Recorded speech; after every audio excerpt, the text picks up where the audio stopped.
मंडई महाशिवरात्री आहे, वर्षभर टिकणारा असा पदार्थ करूया। मी मोठ्या आकाराचे बटाटे घेतलेले आहेत आणि त्याच्या साली काढून घेतल्या। साली काढून झाल्या की लगेच पाण्यामध्ये ठेवल्या, जेणेकरून आपले बटाटे काळे पडू नयेत। मोठ्या आकाराचा बटाटा घेतला की आपले वेपर्स छान होतात आणि तुटत नाहीत। आपण आता एकसारखे वेपर्स पाडून घेणार आहोत। पाहू शकता एकसारखे आपले वेपर्स पडलेले आहेत, पातळसर आणि खूप मोठे।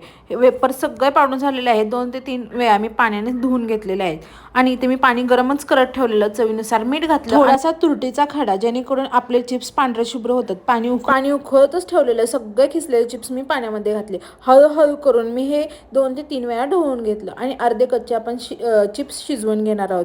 शिजवून झाल्यानंतर एका चाळणीमध्ये किंवा एका कापडामध्ये चिप्स मधलं पाणी काढून घेणार आहोत आणि एका कापडावर अशा पद्धतीने आपण चिप्स सगळे एक सुट्टे सुट्टे करून वाळत घालणार आहोत। 3 ते 4 दिवस ऊन चांगलं कडकडीत लागलं, आपले चिप्स छान वाळलेले आहेत। पाहू शकता अशा पद्धतीने। आणि मी ते तुम्हाला तळून दाखवत आहे। डबल छान बटाट्याचे वेपर्स उमलत आहेत। कसे वाटली बटाटा वेपर्सची रेसिपी नक्की कमेंटमध्ये सांगा। आवडली असेल लाईक, शेअर आणि सबस्क्राईब, आणि जाता जाता इंस्टाग्रामलाही फॉलो करा। थँक्यू।